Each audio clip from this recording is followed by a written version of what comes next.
2 రోజులలో KCR press meet పెడతారట.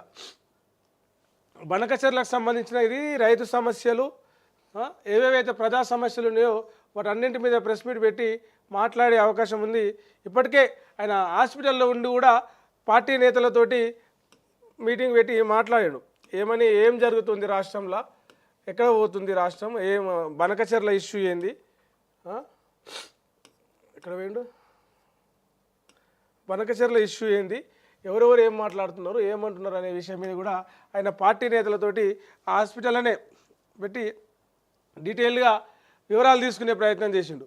So Banakacherla విషయంలో తెలంగాణకు ఏం అన్యాయం జరుగుతున్నది, ఎవరు బనకచెర్ల మీద తప్పుదారి పట్టిస్తూ ఉన్నారు, ఇంకా ఎరువుల విషయం ఏంది, రైతుల సమస్యలు ఏంది, మొత్తం లీడర్ల అందరి నుంచి కూడా ఫీడ్బ్యాక్ తీసుకొని ఆయన మాట్లాడిండు. ఎరువులు, సాగునీరు, ప్రజా సమస్యలు, ప్రధానంగా రైతుల సమస్యల మీద ఆరాధిస్తుండి. ఇక మొత్తం ఇట్లా కాదు, మనం గలం వినిపించాలని చెప్పి సూచించినట్టు 2-3 రోజుల్లో మీడియా ముందుకు వస్తారట. హాస్పిటల్లో హెల్త్ చెకప్లు అవుతున్నాయి. ఈరోజు సాయంత్రం డిశ్చార్జ్ అవుతారని చెప్పేసి అంటున్నారు. ఒకసారి చూద్దాం ఈ డీటెయిల్స్ ఏమున్నాయో. పార్టీ నేతలతో అధినేత కేసీఆర్ తాజా రాజకీయాలపై ఆరా తీశారు. సాధారణ వైద్య పరీక్షల నిమిత్తం గురువారం యశోద దవాఖానలో కేటీఆర్ అడ్మిట్ అయ్యారు. శుక్రవారం కేసీఆర్ అడ్మిట్ అయ్యారు. శుక్రవారం కేసీఆర్ను పలువురు పార్టీ నేతలు పరామర్శించేందుకు వెళ్లారు. వారితో రాష్ట్రంలోని రాజకీయ పరిస్థితులపై నేతల నుంచి ఫీడ్బ్యాక్ తీసుకున్నారు. నేతల మంచి చెడులను సైతం అడిగి తెలుసుకున్నారు. వానాకాలం సాగు ప్రారంభం కావడంతో రైతులకు యూరియా లభ్యత, వ్యవసాయం, సాగునీరుపై ప్రధానంగా చర్చించారు. ప్రజలు పడుతున్న ఇబ్బందులు, నిరుద్యోగులు, ఉద్యోగుల సమస్యలపైన ఆరా తీశారు. వర్తమాన అంశాలపైన నేతలను అడిగి తెలుసుకున్నారు. పార్టీ నేతలు, ఉద్యమకారులు సైతం పలు అంశాలను ప్రస్తావించారు. కాంగ్రెస్ పాలనలో ప్రజలు ఏ అంశాల్లో ఎదుర్కొంటున్న ఇబ్బందులను నేతలు అనుసరించాలని అంశాలను సూచించారు. అయితే శనివారం ఆసుపత్రి నుంచి కేసీఆర్ డిశ్చార్జ్ అవుతున్న సమాచారం. 2 రోజుల్లో మీడియా సమావేశం నిర్వహించి రాష్ట్రంలోని కాంగ్రెస్ ప్రభుత్వం అనుసరిస్తున్న విధానం, కేంద్ర ప్రభుత్వం అనుసరిస్తున్న తీరు, యూరియా సరఫరాలో కోత పెట్టడాన్ని ఎత్తి చూపాలని భావిస్తున్నట్టు తెలిసింది. అదేవిధంగా బనకచెర్లను ఏపీ నిర్మిస్తున్న తీరును ఎండగట్టనున్నట్టు సమాచారం. కృష్ణా గోదావరిలో నీటి వాటాపై బీఆర్ఎస్ అనుసరించిన విధానాన్ని కాంగ్రెస్ అధికారంలోకి వచ్చాక ప్రాజెక్టులపై వ్యవహరిస్తున్న తీరును మీడియా వేదికగా ప్రజలకు వివరిస్తారని చెప్పేసి పార్టీ చెప్పిందట. ఆరోగ్యంపై కేటీఆర్ శుక్రవారం ట్వీట్ చేశారు. రొటీన్ హెల్త్ చెకప్లో భాగంగా గురువారం సాయంత్రం ఆసుపత్రిలో అడ్మిట్ అయ్యారు. ఆయన blood sugar, sodium levels monitor చేయడం కోసం 1-2 రోజులు ఆసుపత్రిలో చేరాల్సిందిగా డాక్టర్లు సూచించారట. అందుకే హాస్పిటల్లో చేరిందని చెప్పేసి కేటీఆర్ ట్వీట్ పెట్టింది. సో బనకచెర్ల ప్రాజెక్ట్ అయితేనేంది, యూరియా లభ్యత అయితేనేంది, యూరియాకు కేంద్రం కొంత కోత పెట్టింది. ఎట్లా కోత పెడతారు మీరు?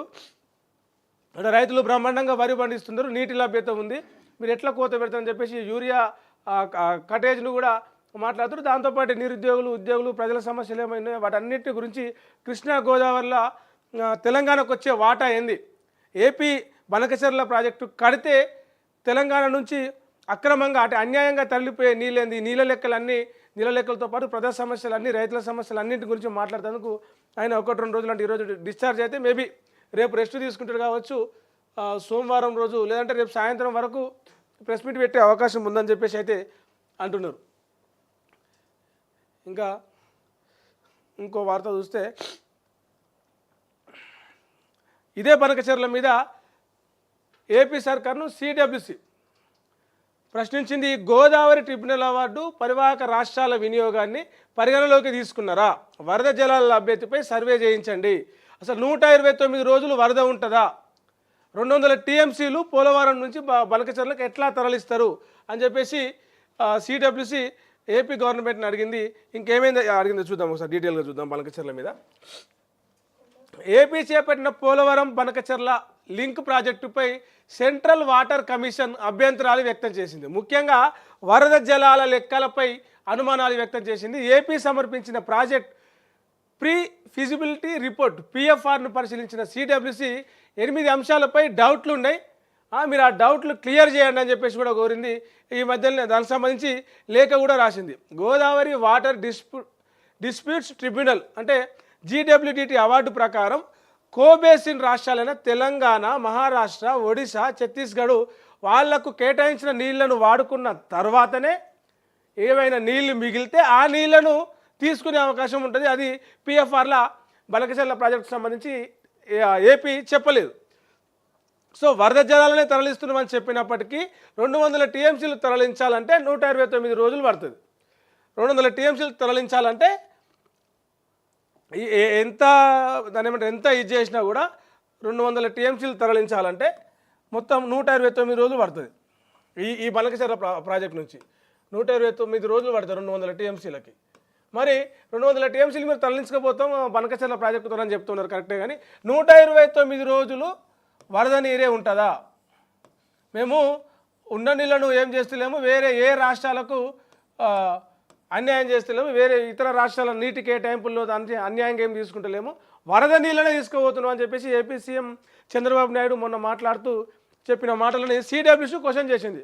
మీరు 200 టీఎంసీల నీళ్ళు తీసుకుపోవాలంటే 129 రోజులు పడుతుంది, అంటే దాదాపు 4 నెలలు పడుతుంది. ఆ 4 నెలలు వరద నీళ్ళు వాడతాయా? వర్షం వచ్చేదే వర్షాకాలం ఉండేదే 3 నెలలు 2.5 నెలలు 3 నెలలు ఉంటుంది. వర్షాలు వచ్చినప్పుడే వరద ఉంటుంది. మరి 4 నెలలు వరద నీరు ఎట్లా వాడుతుంది? 129 రోజులు వరద నీరు ఉంటుందా? అంత మేర వరద ఉంటే మరి మిగతా రాష్ట్రాల పరిస్థితి ఏందని చెప్పేసి కూడా నిన్న సిడబ్ల్యూసీ మాట్లాడింది. ఇంకేమేమి అడిగిందో, అసలు సిడబ్ల్యూసీ పెట్టిన అభ్యంతరాలు ఏంటివో ఒకసారి చూద్దాం. రాష్ట్రంలో ఇప్పటికే నిర్మిస్తున్న ప్రాజెక్టులు భవిష్యత్తులో నిర్మించాల్సిన ప్రాజెక్టులు ఏవైతే ఉన్నాయో, ఇప్పటికే నిర్మించిన ప్రాజెక్టులు, నిర్మాణంలో ఉన్న ప్రాజెక్టులు, భవిష్యత్తులో ఏం ప్రాజెక్టులు నిర్మిస్తారు, ఆ ప్రాజెక్టుల నీటి నిల్వ ఎంత, వాటి కెపాసిటీ ఎంత, అందులో ఉన్న వినియోగం ఎంత, డిపెండబిలిటీ ఆధారంగా ఆ ప్రాజెక్టులు నిర్మించాలనుకుంటున్నారో ఆ డీటెయిల్స్ ఇవ్వండి అని చెప్పేసి అడిగింది.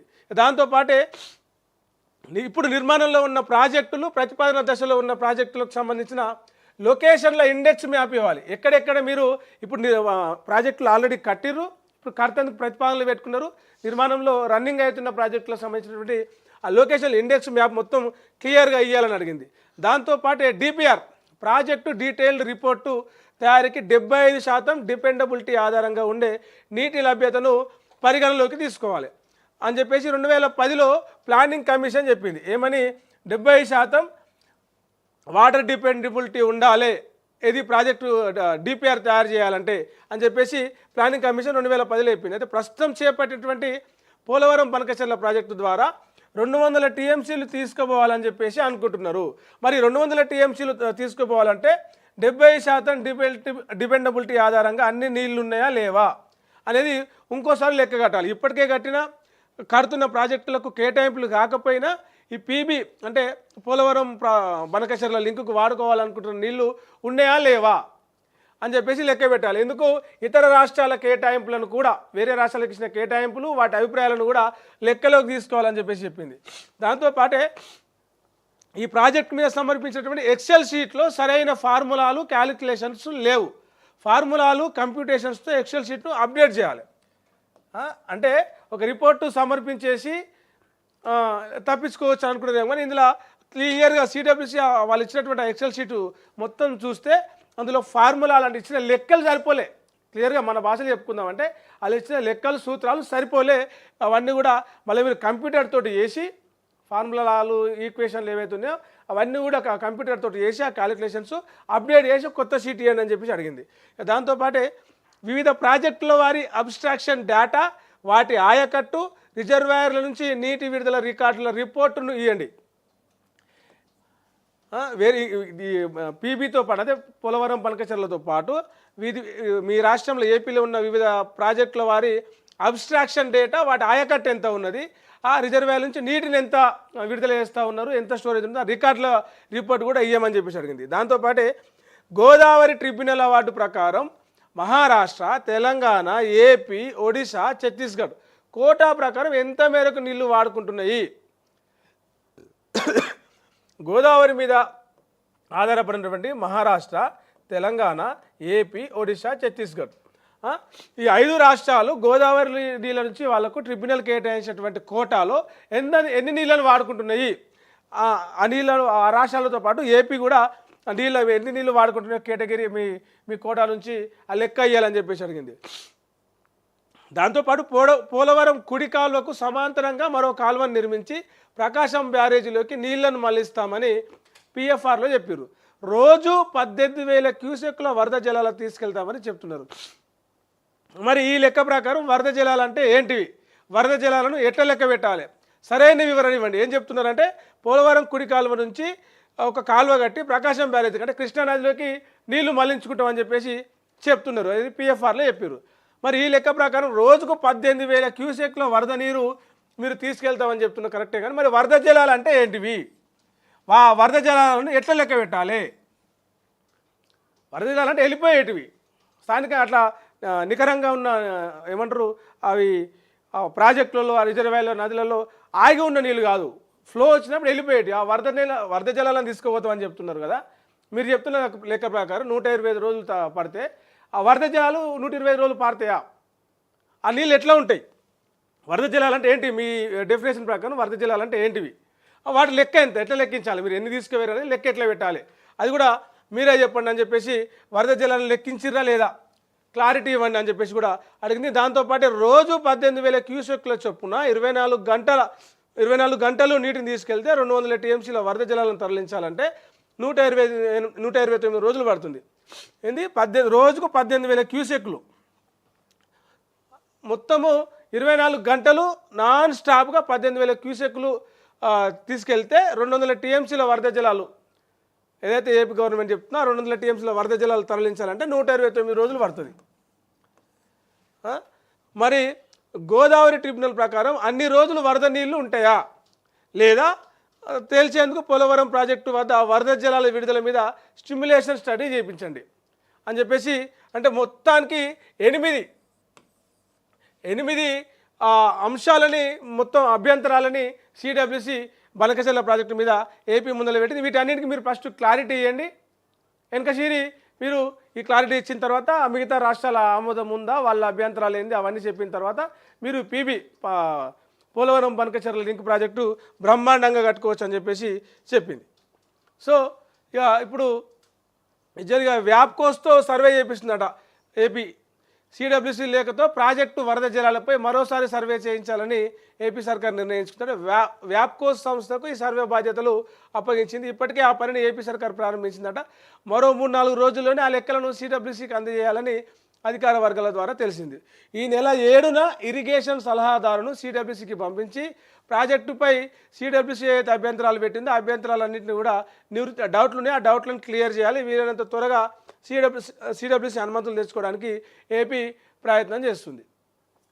రైట్, ఇది ఇట్లా ఉంటే నిన్న ప్రొఫెసర్ కోదండరాము వాళ్ళ పార్టీ ఆధ్వర్యంలో ఒక ఇది పెట్టి మాట్లాడిన బనకచెర్లపై ముందుకెళ్తే మీరు తెలంగాణకు అన్యాయం చేయాలని చూస్తే అస్సలు కొమ్ము ఎంత కాడికైనా కొట్లాడతాము, టీజేఎస్ ఆధ్వర్యంలో తీవ్ర స్థాయిలో పోరాడతామని చెప్పింది. మరి ఇటువైపు మేము స్పందిస్తున్నాము, అటు ప్రభుత్వం కూడా బనకచెర్ల మీద పోరాడుతుంది, మరి బీజేపీ ఏం చేస్తుంది అని చెప్పేసి కూడా వాళ్ళు కోదండరాం నిన్న ప్రశ్నించారు. దాంతోపాటే గోదావరి జలాలు బనకచెర్ల ప్రాజెక్టు తెలంగాణ కోణం అనే అంశం మీద నాంపల్లిలోని టీజేఎస్ ఆఫీసులో సెమినార్ పెట్టారు. ఇందులో రిటైర్డ్ ఇంజనీర్ దొంతుల లక్ష్మీనారాయణ పాల్గొన్నారు.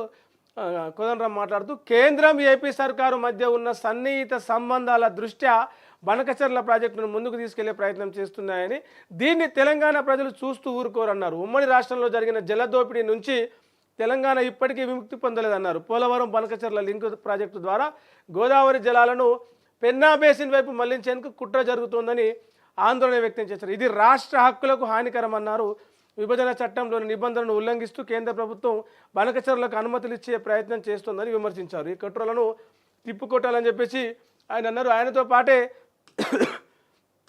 మాజీ మంత్రి హరీష్ రావు కూడా మాట్లాడుతూ మీరు ఇష్టం వచ్చినట్టు నీళ్ళని దోసుకెళ్తాం,